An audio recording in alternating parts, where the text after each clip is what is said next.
Welcome back to our 5th animation video. In this video, I'm going to show you 3 different popular background effects. The first effect I'm going to show you is this paper tear effect. And this is something that we're also going to look at in a lot more detail later in the course with a much bigger effect. I'm going to show you how to make this paper tear effect. So what we're going to do here is just start by creating a new composition. And I want to start by creating a solid background. Now this can be whatever color you want. I'm just going to use a light gray here. Next, I want to create the paper cutout that sits over the top. So what I've supplied here for you is this newspaper, and you can just drag that straight in so it sits on top. Now to use this, we're going to have to basically zoom in here and reposition this. So what I'm going to do is grab my pen tool here, and I want to cut out a section of text. So something like this, and then just reposition it. I can even scale this up. Next, I want to remove that white part of the paper, and I just want to be able to see the text. So what I can do is come up to Effect, down to Keying, and I'm going to use the Extract tool. And what this allows us to do is just drag down on the white point, and that's going to remove the white part of the image and just leave the black part there. You can even go through and adjust the softness just to help refine that mask edge, but that's how you remove the background of that image. Now all I have to do is just basically create that wiggle effect of that layer. So to do this with the position selected, I can just hold Option or Alt on my keyboard and click the little stopwatch. And then we're going to reuse the wiggle expression. So I'm going to use wiggle bracket 2, 5 close bracket. Now, if you remember from the previous videos, the first number is the speed and the second number is how far it's going to move. So if you want to mess around with that, you can mess around with those numbers and see which results, to see how the results affect your image. Then it's just a matter of duplicating that once you've got that, moving it across. And you can even hit M on the keyboard and delete that mask. And then just find another section here. So I'm just basically going through and repeating this process again. I'm remasking a new part and then just moving it somewhere here and lining it up next to my image so that we get this effect. Now at this point, it's just a matter of copying and pasting this effect over and over and over again and just cutting out new parts of your newspaper article. For your particular video, you might be using a different clip, but the principle is exactly the same. You just keep cutting things out and moving them across. And this is the effect I've ended up with. I've even thrown in an image there. You can feel free to mess around with this effect and do whatever you want for your background, but that's how I created this effect here.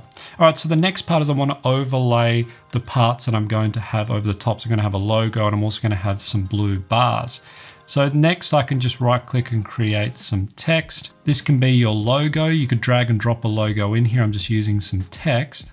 And the other thing I want to do is have some blue bars in behind this. So I'm going to come up to my rectangle tool and then just create a blue bar that sits in behind this. Now this is all techniques that we've done before, so there's nothing necessarily new here. I'm just showing you how you can apply them in different ways. I'm going to drag this underneath my logo effect. And I'm also going to change the mode to be multiply so that we get that see-through effect. And then it's just a matter of repositioning that anchor point. And then I can create a scale keyframe here and one at this point. And with that second one selected, I can bring this all the way to 0. I can even right click on these and make them easy ease. And there you go, we have that effect. I can even apply motion blur to that layer and we have that sort of effect. It adds a little bit of color and just something interesting to the background. I can even take this layer, duplicate it, and then move it across. And what I'm going to do is if I hit W on the keyboard, I can rotate this down and now position it over here. Now, if I bring up those keyframes, I'm going to off center this. And I need to make sure that both of my keyframes are selected and my playhead lines up with at least one of those keyframes.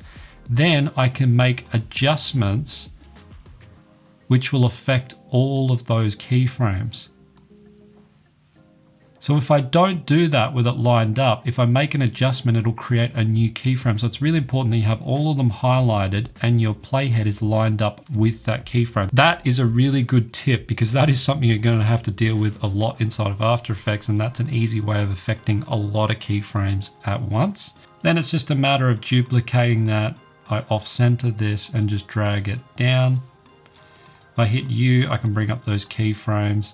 And for this one, I'm just going to drag in a little bit and I'm just rinse and repeat. So I just keep moving these ones down and then scaling this back. Off-centering this, hitting U, and then bringing this one down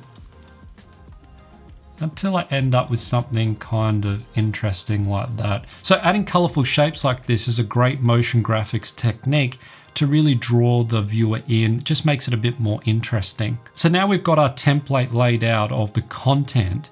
We now want to create that tear effect.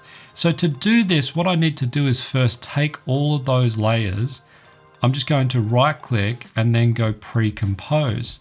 I want to call this one content and then I can hit OK. So now that is in its own composition, right? So if you remember from earlier on in the course, once it's in a composition, we have control over all of those layers in that composition. The best way to think about compositions is as folders. So you've basically got all the files within one folder, so you can move that folder around and it follows, all those files will basically follow that.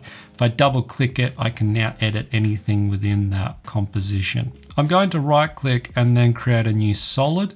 And I want to make sure that this is set to black. So this is really important. I'll explain why in just a minute. I'm going to go up to my pen tool and I want to create a mask which is going to be the edge of my first tear here. So I'm just going to create something like this, right? So if you can imagine, this is going to be my tear line which runs across like this. Now I want to kind of animate that tear effect. So the way we can do this is if I come down to the mask path, I can create a keyframe here and then a keyframe here. And with my first keyframe, I want to basically move all of these points basically up here. Now, if I start them all from the same position, we'll get a much more interesting effect. So if I move all of these up like this, now when I play through, you can see those animations, or you can see the animation of those keyframes. I can even select both of these, right click, make them easy ease. That just helps smooth out that entire animation. Now, at the moment, it doesn't really look like a tear effect. It's kind of quite straight edge and we want to have that sort of rough look. So the way we can do this is if I select my layer, I can come up to Effect, down to Stylize, and there's an effect called Roughen Edges. If I apply this, I can now drag up and down on this border. Now, when I do, I can also turn off my mask to see what I'm doing. You can see what it's doing to the edge. It's creating this rough sort of edge. So it's no longer just a smooth edge. If you come down to the complexity, I can scale this up and you can see it also adds a bit more texture into that edge. I can basically just mess around with these two here. The other thing you can do is also adjust the scale. So if I drag this right down, it creates a very sort of fine edge. If I drag this up, it creates a bit more of that paper look that we're kind of going for. The other thing I want to do is also scale up on this, and that's going to just hide those edges there. So now when I play through, we have this effect which looks much more like a tear effect. I can also add a bit of motion blur to that, and that's how you create that first tear effect. So what we want to do is repeat this process until we've done the entire page. Now there's an easy way of doing this, and that is to basically take that layer and then duplicate it. I can then drag that in so that it sits just in from the edge of my previous layer. Now if I bring up those keyframes by hitting U for both of those layers, I want this layer to start as this layer ends. So as that one basically comes in, I want this second layer to start. So for this one, we want it tearing from the bottom up. So what I've got to do is if I come back to my first keyframe here, I'm just going to delete that one and create another keyframe. Then I can bring up those masks, and I'm going to just repeat that process by dragging down on all of these mask points.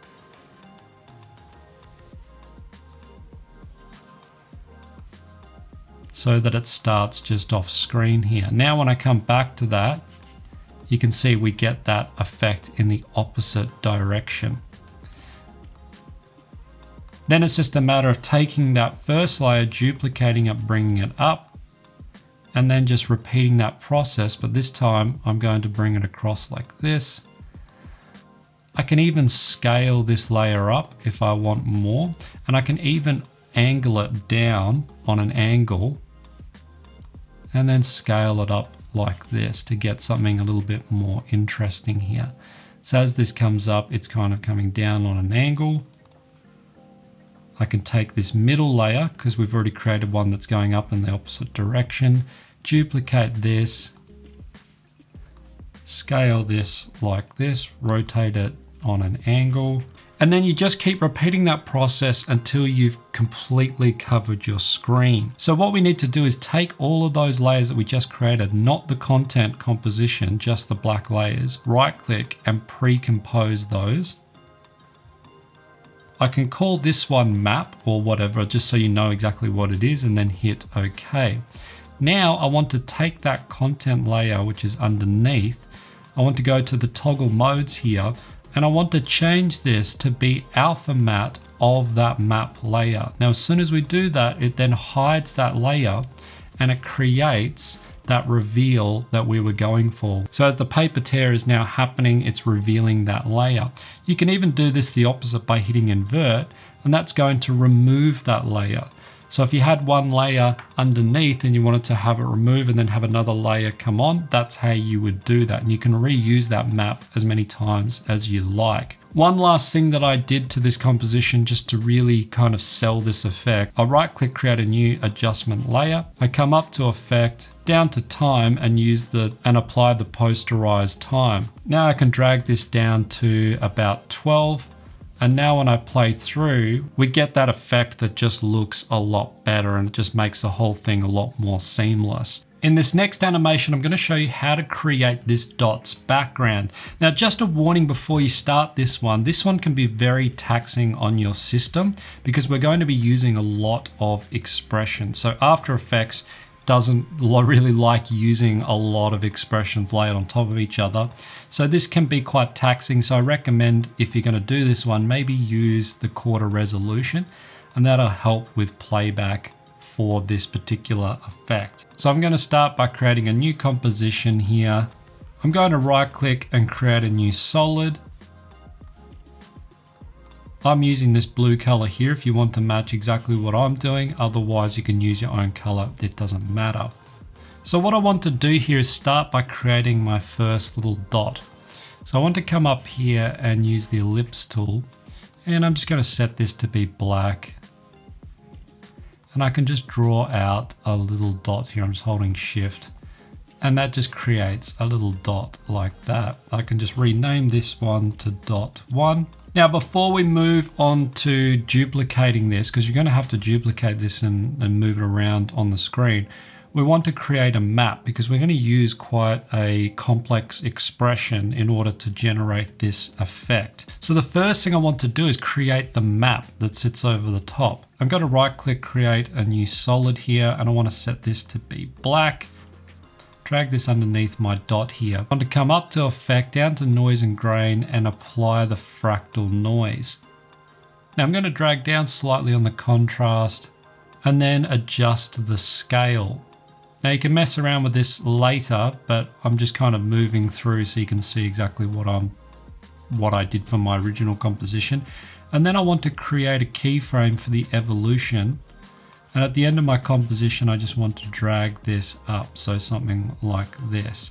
That evolution and what this map is going to do is basically control the dots. So where you get that different size of the dots, that's what this map is doing. So by animating this, it's controlling the size, right? Because what we're going to do is tell the dot to look at the black and the white parts of this image. And when it's either black or white, it's going to change its scale size. So what I need to do is take that layer and I'm first going to pre-compose it. I want to make sure that move all attributes is in my new composition, and then I can turn that layer off. So it's still there, it's just that we don't need to see it for this effect. Then I can take my dot layer and hit S. I'm going to hold Option or Alt on my keyboard and select the scale. Then I want to paste in this expression. Now the expression that I'm using here, I've basically typed that out in the description above. So you can just copy and paste that into your expression. And you need to make sure that this layer is set to that composition. So this has to match the same name. If it doesn't, then this is not going to work. So make sure that map is set to map. But basically what this is doing is it's saying we want to control the scale. We want to be set to our map composition. And we want to basically look at the contrast in that. So we're using the black and white, and then that's going to affect the scale of this dot. So when I click away, I can come down to that ellipse setting. And if I just come down here, I can even scale up on this. See how it's changing the size of that layer depending on what the map that we created is doing. So in this map layer, you can see it's moving around. If I create a larger or smaller, so if I create more of this and I even scale this up, it's going to affect that layer in a different way. So we're going to get more effect happening. Okay, so you can mess around with that to get different effects, but I find that those settings kind of give you just the right amount of movement. So that's essentially how you create this effect. From this point, what you need to do is duplicate that dot and then just move it. So you want to move it to another position here alongside, and then just keep doing that all the way through. Now, unfortunately, when using this expression, this is the only way to do this effect. So you have to basically go through and keep duplicating and moving this layer across. Now, because you're using quite intense, the more layers you create, the more it's going to slow down. What you can do is once you've got a couple going, you can just duplicate them and then just drag them all across in one go. So you have to just keep basically copying and pasting this one and repeating this until you have your entire background covered. So if I go back to my original composition here, I've now covered my entire background with dots. Now, like I did in my original composition here, was I created this reveal effect of these dots in the background. Now, to do that, what you need to do is create another solid, which sits in your map layer. Make sure this is black. And then I can grab my pen tool and just draw a mask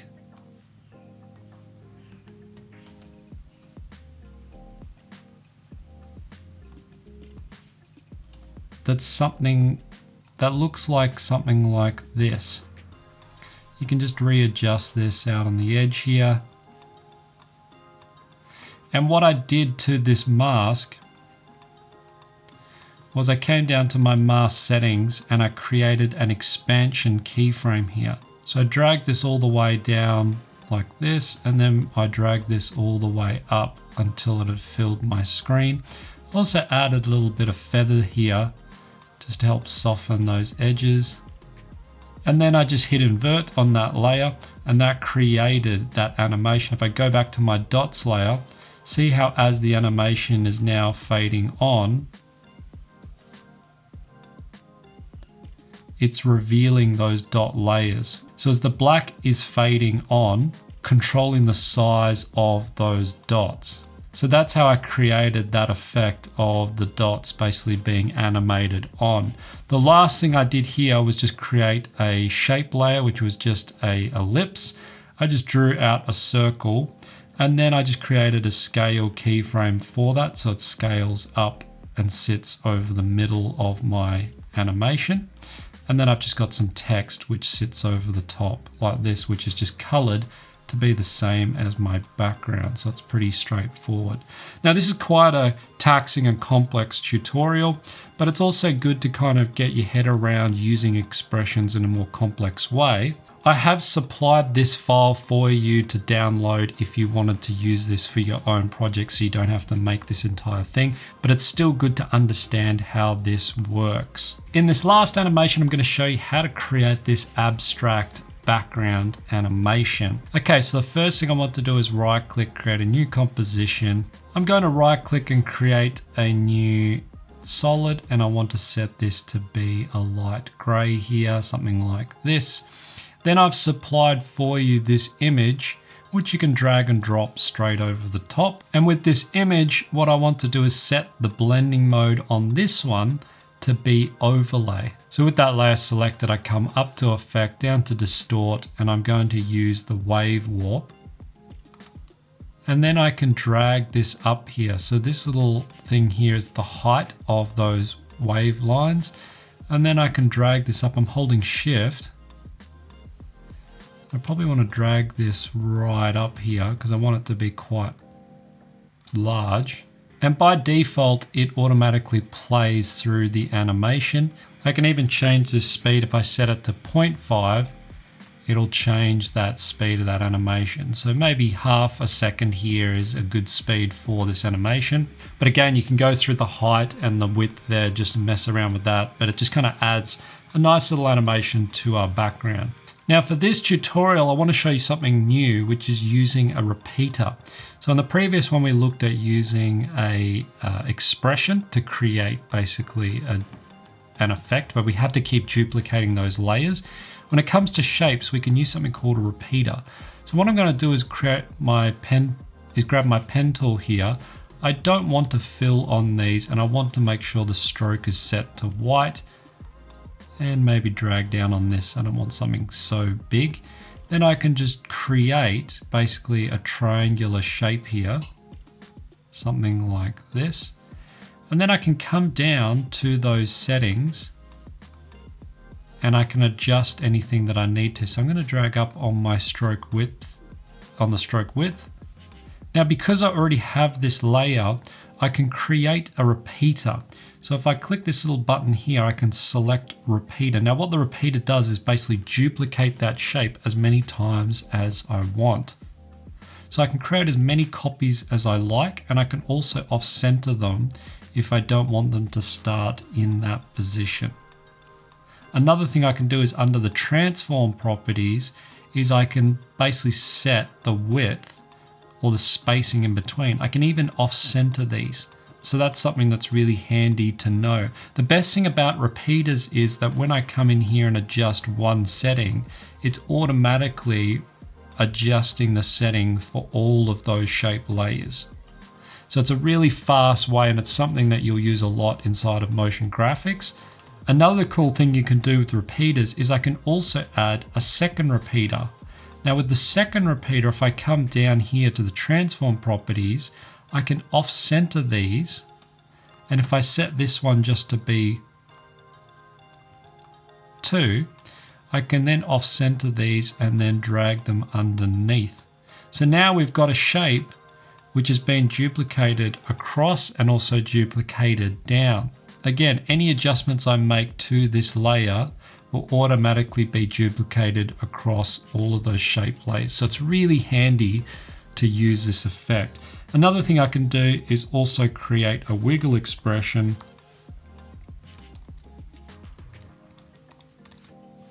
2,5, and that's just going to add a little bit of movement to those shape layers. So that's something that's really handy to know. Another cool thing you can do with repeaters, if I come down to the content and under the repeater settings, under the transform properties, I can even create a wiggle expression for that property itself. So that will just affect that second repeater and not the main repeater, if that makes sense. So just affecting whichever one you've applied it to. So that's also another little interesting thing if you wanted to create sort of more of a randomized look. So keep that in mind. You don't just have to use it for that main layer. So let's create another shape up here. So I'm just going to create a rectangle. This time I want to change the color to maybe something a little bit darker like this. And I'm just creating a square shape here. I can drag up like this. And I'm going to add a repeater to this. Maybe just adjust the color here. And for my second repeater, I'm also going to add another repeater and then just off center this one so it sits underneath, just like we did before. So something like this here, maybe drop this number down. So we've got another repeater there. But for this one, I'm going to change the scale.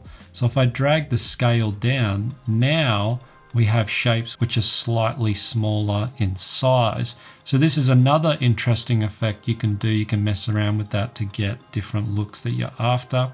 I can even apply a wiggle expression to that position, and then we've got a wiggle on that layer. Another thing I can also do is use a wiggle expression to control other things. So other things being like the opacity or something like that. So if I do the same thing again, I can create a wiggle here. This time I'm going to use 190 here. It's going to be a larger range, but at a slower speed. If I play through that, now you can see it's affecting the opacity of that layer. So that's another little interesting thing you can do with wiggle expressions. Wiggle expressions is something I use all the time. It's a really easy expression to use, but it can have really interesting effects when you apply it in different ways. One last thing I did here was also right click and created some text. Going back to our original videos, I want to create a solid which sits underneath, and then I want to hit P on the keyboard and create a position keyframe here at the start and the end. And that's going to reveal that layer from behind that shape. I can set this to be alpha matte invert. And now we have that layer being, or that text layer being revealed behind that shape. So that's going back to the original tutorial. Maybe you'd forgotten already how to do that. That's how you do that. And then one last thing I also did from my original composition was I created a little shape that went around this layer. So I can set that to be multiply.